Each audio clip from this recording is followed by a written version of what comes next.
Shalom Amang, Inang, remaja Naposo Bulung, serta anak-anak sekolah minggu yang dikasihi Tuhan Yesus. Sebelum kita memulai ibadah pertangyangan kita, marilah kita sejenak melakukan saat teduh. Kita berdoa di dalam hati kita masing-masing. Saat teduh dimulai.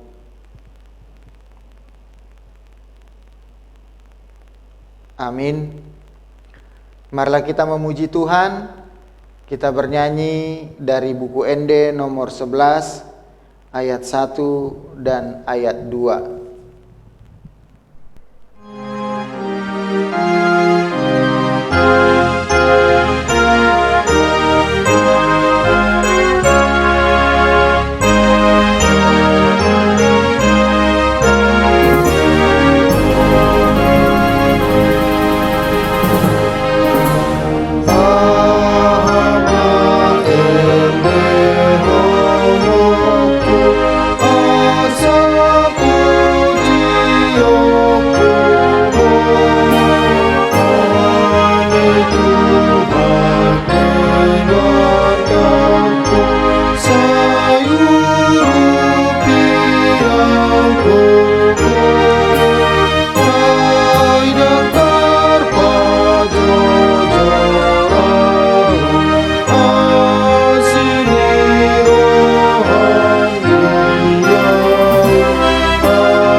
Di dalam nama Allah Bapa dan nama anaknya Tuhan Yesus Kristus dan nama Roh Kudus yang menciptakan langit dan bumi.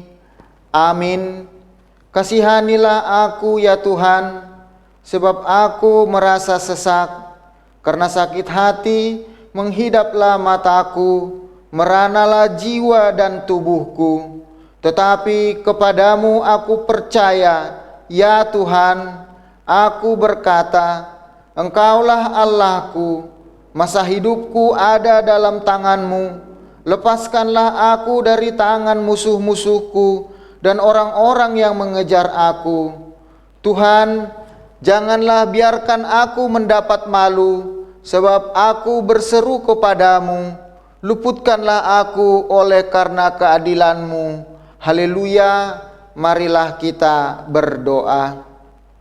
Ya Bapa kami yang di sorga, Engkau telah mengutus anak-Mu Tuhan Yesus Kristus ke dunia ini untuk membinasakan iblis. Sadarkanlah dan ingatkanlah kami dengan Roh Kudus, agar kami jangan terlena dalam dosa, tetapi kami hidup dalam damai sampai kami masuk ke dalam kehidupan kekal, karena Yesus Kristus Tuhan kami. Amin. Firman Tuhan yang menjadi epistel dalam pertangyangan kita malam hari ini, yaitu yang tertulis dalam kitab Mazmur pasal yang ke-118, dimulai dari ayat yang ke-19 hingga ayat yang ke-29. Demikian firman Tuhan. Bukankah aku pintu gerbang kebenaran? Aku hendak masuk ke dalamnya. hendak mengucap syukur kepada Tuhan. Inilah pintu gerbang Tuhan, orang-orang benar akan masuk ke dalamnya. Aku bersyukur kepadamu, sebab Engkau telah menjawab aku dan telah menjadi keselamatanku. Batu yang dibuang oleh tukang-tukang bangunan telah menjadi batu penjuru. Hal itu terjadi dari pihak Tuhan, suatu perbuatan ajaib di mata kita. Inilah hari yang dijadikan Tuhan.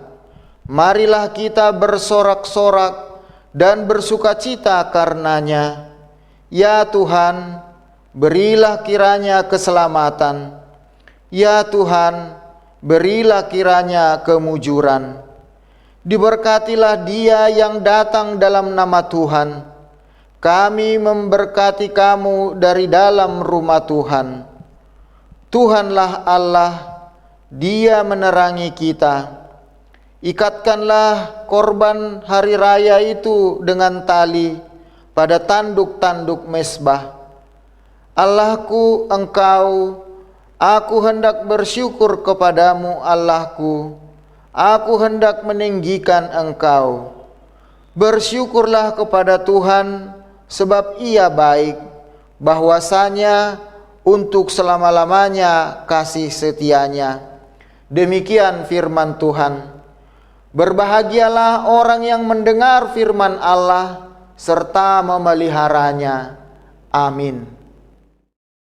Marilah kita memuji Tuhan dari buku ND nomor 217 ayat yang pertama.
Kita bersatu dalam doa.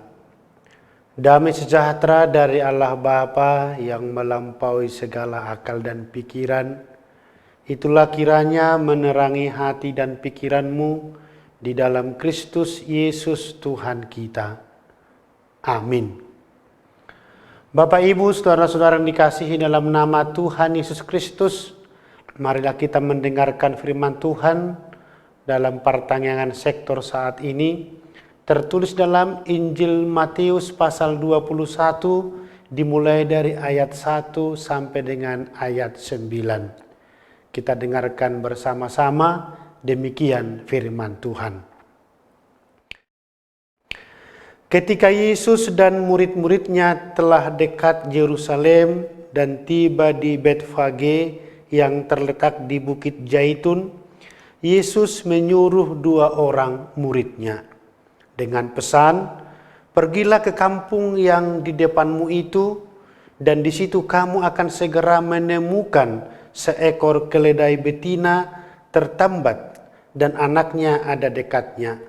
Lepaskanlah keledai itu dan bawalah keduanya kepadaku. Dan jikalau ada orang menegur kamu, katakanlah, Tuhan memerlukannya. Ia akan segera mengembalikannya." Hal itu terjadi supaya genaplah firman yang disampaikan oleh Nabi.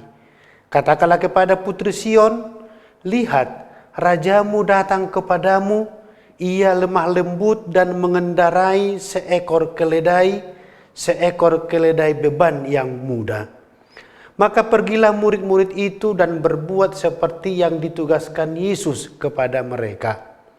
Mereka membawa keledai betina itu bersama anaknya, lalu mengalasinya dengan pakaian mereka, dan Yesus pun naik ke atasnya. Orang banyak yang sangat besar jumlahnya menghamparkan pakaiannya di jalan. Ada pula yang memotong ranting-ranting dari pohon-pohon dan menyebarkannya di jalan. Dan orang banyak yang berjalan di depan Yesus dan yang mengikutinya dari belakang berseru, katanya, "Hosana bagi anak Daud, diberkatilah dia yang datang dalam nama Tuhan, Hosana di tempat yang maha tinggi."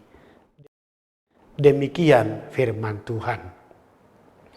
Bapak, Ibu, saudara-saudara yang dikasihi dalam nama Tuhan Yesus Kristus, kedatangan seorang pejabat atau orang-orang penting ke suatu tempat dalam event-event tertentu selalu disertai dengan rangkaian protokoler yang sangat ketat, bahkan berkesan sangat menyusahkan banyak orang. Begitu banyak persiapan harus betul-betul matang dan betul-betul baik. Tetapi kedatangan Yesus ke Yerusalem jauh dari rangkaian protokoler. Namun kedatangan Yesus membuat orang menyambut dengan segala kemeriahan mereka. Kita melihat dalam Nats dari desa Betfage di Gunung Zaitun, sudah terlihat kota Yerusalem terhampar dengan keindahannya. Kesanalah Tuhan Yesus menuntaskan panggilannya. Hari-hari terakhir karyanya sudah semakin mendekat. Di sana, kuasa dan pengajaran Yesus sudah menumbuhkan semangat baru di antara umat. Maka apapun yang dilakukan dengan mengatasnamakan Yesus langsung mendukung atau mendulang dukungan. Artinya langsung ada respon yang positif. Itu bersumber dari karya yang telah dilakukan Yesus selama pelayanannya. Dalam nats ini kita melihat bahwa Yesus akan memasuki Yerusalem untuk mengakhiri pekerjaannya. Puncak dari misi Yesus tidak lama lagi akan digenapi. Namun kedatangan Yesus ke Yerusalem memiliki makna yang sangat dalam untuk kita ketahui. Itu perlu kita lihat dalam kandungan nats ini. Yesus masuk ke Yerusalem adalah gambaran bahwa Yesus akan memasuki kehidupan umat manusia yang sengsara, kepada manusia yang disengsarakan oleh kuasa dosa, dan juga kepada kehidupan manusia yang penuh dengan pergumulan dan penderitaan. Dan jadi di Yerusalem, misi Yesus akan dituntaskan, akan digenapi, akan disempurnakan.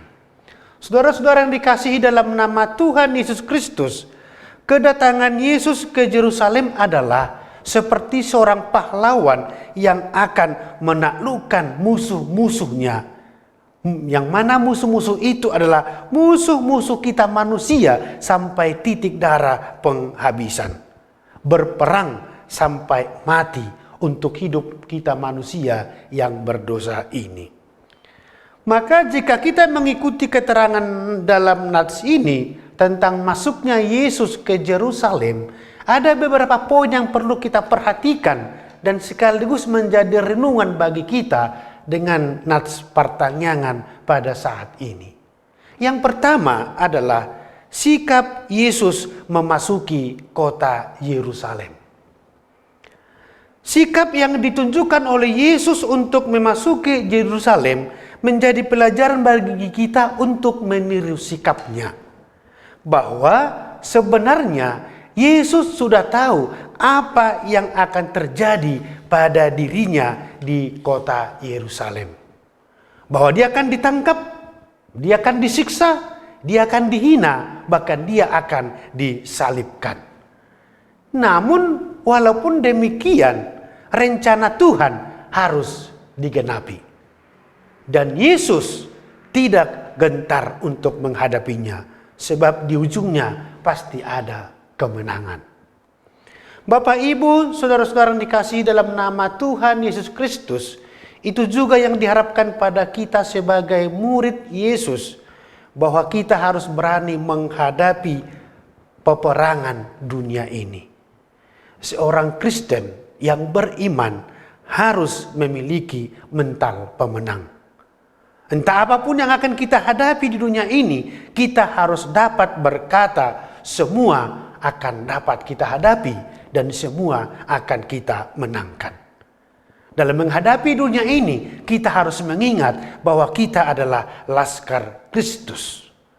Jika kita laskar Kristus, maka kita tahu bahwa Tuhan ada bersama kita. Jika kita tahu bahwa kita menjalani kehidupan ini adalah panggilan Tuhan, maka apalagi yang kita takutkan. Jadi mari kita hadapi dunia ini dengan mental sebagai pemenang, mental pahlawan yang pantang untuk menyerah. Harus dihadapi dengan iman. Yang kedua, persiapan Yesus memasuki Yerusalem. Selama perjalanan pelayanan Yesus, kita melihat belum pernah Yesus menggunakan keledai. Tetapi dia berjalan kaki dari satu tempat ke tempat lain. Atau pernah kita baca dalam kitab menyeberang danau dengan perahu. Namun dalam nas ini Tuhan Yesus memerlukan keledai. Apa yang mau dikatakan di sini? Saat yang perlu kita lihat supaya genaplah yang tertulis dalam kitab para nabi dalam perjanjian lama, yaitu Zakaria 9 ayat 9. Dikatakan di sana, lihat rajamu datang kepadamu, ia adil dan jaya, ia lemah lembut dan mengendarai seekor keledai beban yang muda. Namun keledai itu tidak ada pada mereka. Maka kita lihat dalam nats ini, Yesus menyuruh muridnya untuk membawa keledai itu kepadanya, hanya bermodalkan kata, sampaikan kepada mereka, Tuhan memerlukannya. Apa yang hendak dikatakan di sini bahwa sesungguhnya jika kita berjalan bersama dengan Tuhan, semuanya pasti tersedia. Tidak ada yang perlu kita ragukan jika kita jalani hidup ini bersama Tuhan. Tuhan telah menyediakan yang kita perlukan asalkan kita percaya akan pemeliharaan Tuhan di dalam hidup kita. Yang ketiga, cara Yesus memasuki Yerusalem. Cara Yesus memasuki Yerusalem adalah seperti cara seorang raja memasuki suatu daerah. Namun, apa yang dilakukan Yesus sangat jauh berbeda dengan yang dilakukan oleh seorang raja dunia. Kalau raja dunia akan menunggang kuda dan diikuti oleh para pasukan tentaranya, namun Yesus hanya dengan keledai beban dan hanya diikuti oleh sekumpulan orang kecil. Itu sebabnya Yesus mengatakan bahwa kerajaanku bukanlah di dunia ini. Dan Yesus menunjukkan bukan kemegahan, bukan kesombongan, tapi kerendahan hati. Dia menaiki atau mengendarai keledai beban muda. Nah, yang mau dikatakan dalam nats ini bahwa sesungguhnya cara Tuhan memberikan pertolongan kepada umatnya bukanlah dengan cara dunia ini. Tuhan mempunyai cara tersendiri untuk menolong kita. Apa yang kita pikirkan melebihi apa yang diperbuat Tuhan bagi kita. Karena rencana kita bukanlah rencana Tuhan. Rancangan Tuhan bukanlah rancangan kita. Itu dikatakan Nabi Yesaya. Maka jika kita memohon pertolongan Tuhan dalam kehidupan kita, kita harus ingat bahwa Tuhan mempunyai cara tersendiri. Pertolongan Tuhan tidak seperti yang kita harapkan, tetapi yang pasti Tuhan akan menolong kita dengan cara yang luar biasa. Karena bagi Tuhan tidak ada yang mustahil. Dan yang keempat, umat yang menyambut kedatangan Yesus. Kita dapat melihat umat yang bersorak menyambut kedatangan Yesus. Ada yang menghamparkan pakaiannya dan ada pula yang memotong ranting-ranting pohon. Yang hendak ditekankan di sini bahwa apapun yang ada pada kita dapat kita pakai untuk menyambut Tuhan di dalam hidup kita. Jangan sampai menentukan harus ada ini, tapi apa yang ada pada kita dapat kita pakai untuk menyambut Tuhan dalam hidup kita. Jangan tunggu sampai besok apa yang dapat kita lakukan hari ini.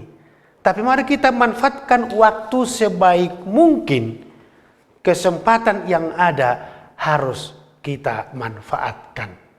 Jadi jangan sampai terlewat kesempatan itu yang akhirnya bisa mengakibatkan penyesalan.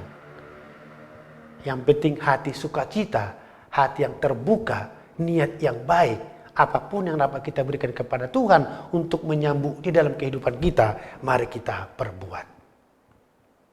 Dan yang terakhir kita lihat, kemudian orang banyak itu menyambut Yesus ketika sudah memasuki kota Yerusalem. Mereka mengatakan, Hosanna.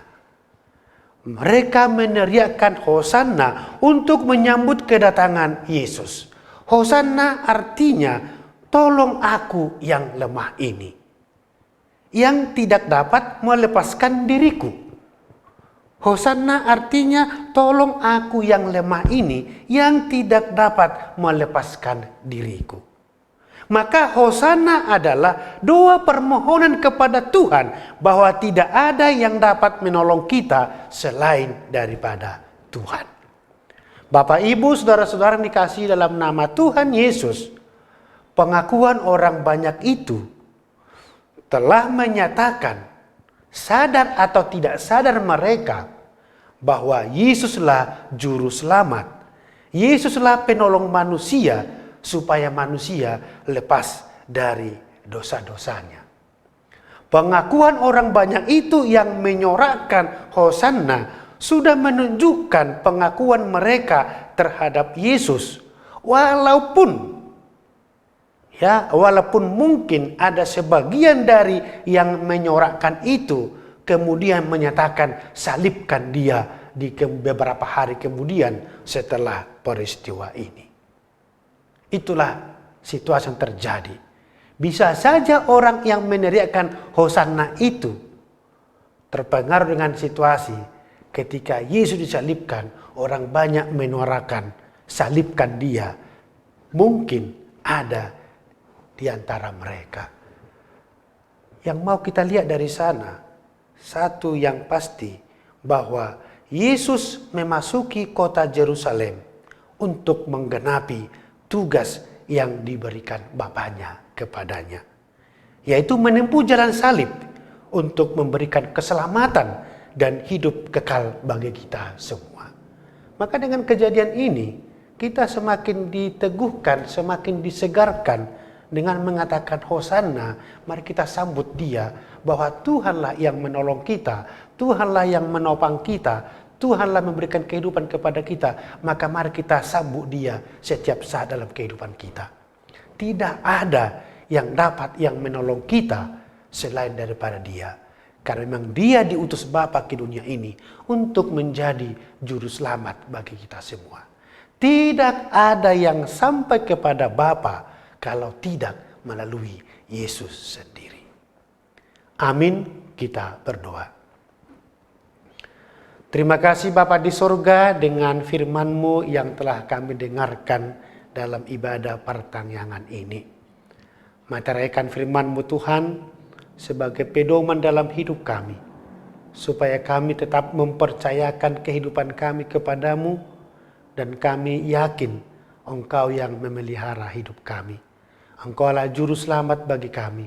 Engkau telah menyediakan kehidupan kekal bagi kami.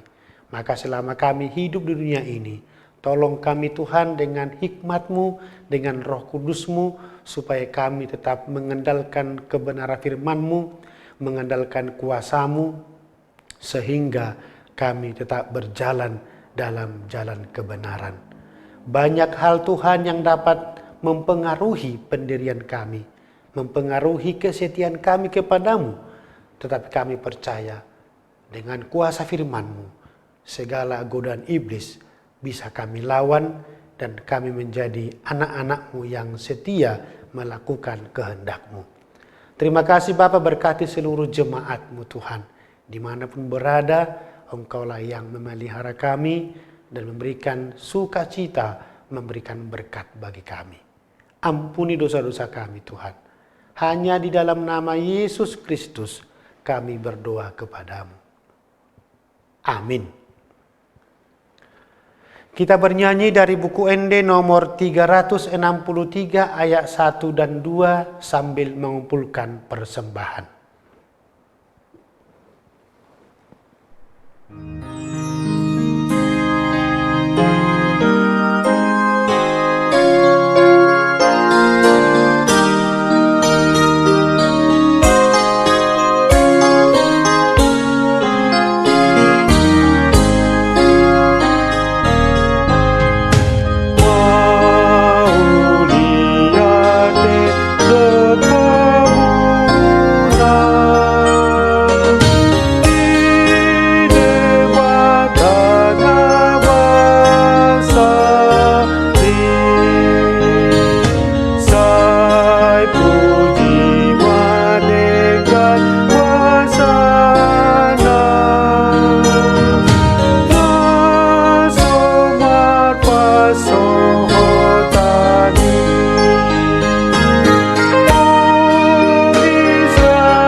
Marilah kita berdoa untuk menyerahkan persembahan kita kepada Tuhan.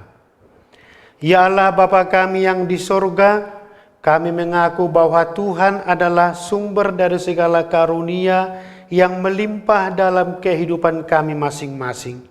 Sebahagian daripada karunia itu kami serahkan kembali sebagai persembahan kepada Tuhan. Terimalah dan berkatilah persembahan umat-Mu ini, agar dapat kami pergunakan untuk pekerjaan dan pelayanan kerajaan Tuhan di dunia ini. Bukalah hati kami untuk mengenal betapa banyak berkat dan karunia yang kami peroleh dari Tuhan, supaya kami senantiasa bersyukur kepadamu di dalam nama Yesus Kristus Tuhan kami. Amin. Kita bersama-sama berdoa dalam doa Bapa kami. Bapa kami yang di surga, dikuduskanlah namamu. Datanglah kerajaan-Mu, jadilah kehendak-Mu di bumi seperti di surga. Berikanlah kami pada hari ini makanan kami yang secukupnya, dan ampunilah kami akan kesalahan kami, seperti kami juga telah mengampuni orang yang bersalah kepada kami. dan janganlah membawa kami ke dalam pencobaan, tetapi lepaskanlah kami daripada yang jahat, karena Engkaulah yang punya kerajaan dan kekuasaan dan kemuliaan sampai selama-lamanya. Amin. Anugerah Tuhan kita Yesus Kristus, kasih setia dari Allah Bapa, dan persekutuan Roh Kudus kiranya menyertai kamu sekalian. Amin.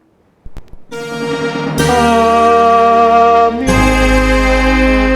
Amin.